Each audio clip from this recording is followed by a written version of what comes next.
السجن والسبيطار ما تبغيهمش انت شي واحد واخا يكون عدوك.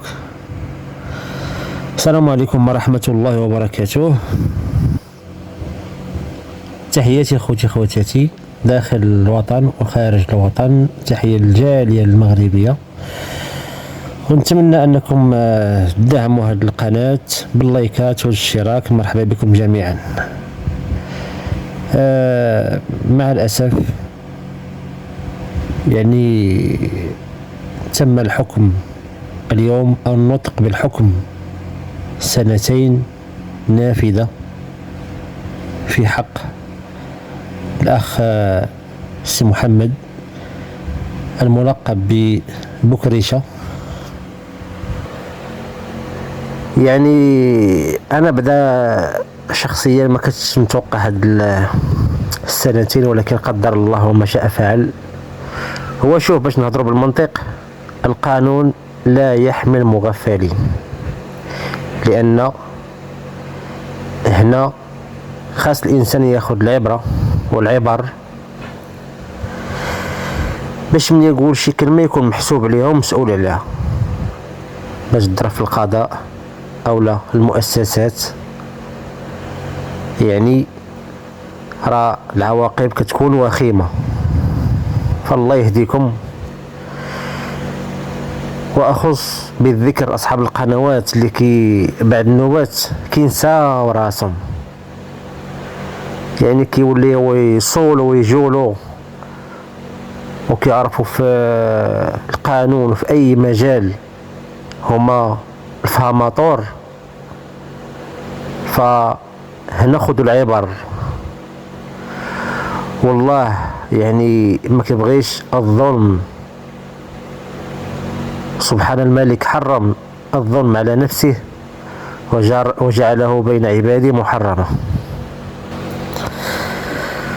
فصراحة يعني مؤسف أن يعني نشوفوا بحال هاد الأمور هذه، والحكم ب2 فقط من أجل واحد زلة لسان، واحد الهيجان يعني غير محسوب.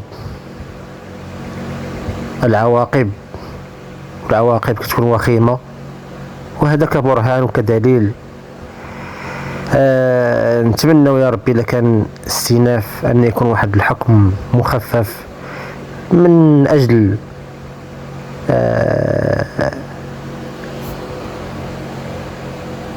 وليداته، وانه ربما عندوش سوابق. فنتمنى يكون واحد الحكم اذا كان الاستئناف يكون شويه مخفف، وحنا ما نعرفوش بحال القضاء، لان القضاء هو اللي عنده الصلاحيه في نطق الحكم. فما عمر الانسان يتشفى، واخا يكون هذا السيد عدونا كيف قلنا، الحبس والسبيطار، وحتى الله يستر العافيه، اجرنا الله واياكم من النار. ما تبغيهاش حتى شي واحد، حتى واحد ما يتشفى، حتى واحد ما يفرح، لان الله يمهل ولا يهمل. فالله يطلق صراحه الاخ سي محمد، وخاصه صراحه انا ما كنتفرجش فيه بزاف، فضول بعض الاحيان لان هادشي طغى علينا. وهنا نوجه واحد الرساله لاصحاب القنوات اللي كيتشفى، اللي تعجب يتبلى، باش تكونوا عارفين. اذا كان واحد الخلاف بين القنوات فماشي معناه حنا اعداء مثلا، انا غير محايد، باش تفهموا. ما نبغي حتى شي واحد الاذى، ولكن اللي طغاو تجبروا اذى الناس راه كتكون النهايه ديالته ماشي هي هذيك. شفنا بعض القنوات اللي طغاو تجبروا، وراه اللي طغاو تجبر راه كتكون النهايه ديالته مثل قصه فرعون وموسى. فالله يهدي ما خلق، نتمنى دير واحد المحتوى هادف نقي زوين، واخا حتى واحد ما بغى يسمع، لانه كان نعاودوا الكران مرات ومرات ومئات والاف المرات، ما كاينش المشكل. فنتمنى ان البنيات ديالو تكون يعني هذه ليهم حتى هما عبره، وديروا واحد المحتوى زوين ونقي بامكانكم، بلا ما تشوف داك المشاحنات وداك الكلام الزايد والناقص. ما كاينلاش، سواء الزوجه ديالته هذيك الاخت لبنى، انا راه قلت لكم والله ما كنتفرج فيهم نادرا الا كان شي فضول بحال الناس، ولكن باش نتبعهم وهذه انا راه قلت لكم محايد وما بغيت حتى شي واحد الاذى كما بغى يكون النوع ديالو. وغنشير لواحد النقطه كنت تكلمت فيها البارح، واحد الموضوع اللي مع الاسف واحد النوع ديال البشر كيخلي شي تعاليق سامه و ما محرنش من العبوديه. كنقول لكم هنا بعض المتتبعين تحروا شويه من العبوديه، تكون عندكم واحد الشخصيه قويه وتكون عندكم واحد الكلمه مسموعه في الحق ماشي في الباطل.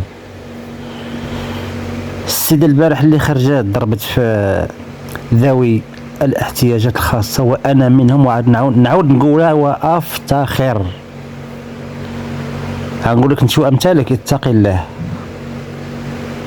وهذه النقطه ديال الاخ محمد اليوم الملقب ببكريشه خلاتني نقول ما كاين باس، غندوزوها لك واخا الفيديو ما تحيديش، ولكن الله سبحانه وتعالى قدام الله ما نسمحوش لك باش تعرف هذه المساله. هذه كيقول لك لا كتمثل، شنو كتمثل؟ هذا ماشي التمثيل، هذا التهريج، هذه الوقاحه، هذه السفاله، باش تضحكي على واحد الناس باش تفرحي واحد الناس اخرين. تباع ديولك حشومه. اللهم إنا ذا منكر. حسبنا الله ونعم الوكيل في كل ظالم، وحسبنا الله ونعم الوكيل في اي واحد خلالي شي تعليق سلبي بلا ما يعرف الموضوع الهضره فيه غاده. ما تكونوش تباع، ما تكونوش تباع. ونعاود نقولها لكم مرة أخرى، تحروا شوية من العبودية ديالكم، تحروا من العبودية ديالكم. حنا كنعبد الله سبحانه وتعالى عز وجل، القوي الجبار الملك المنتقم. فهنا كنقول لكم وأنا أولكم، اتقوا الله جميعا في هادشي اللي كديروا. خلقتوا عداوات وكوارث ومآسي، فهمتيني؟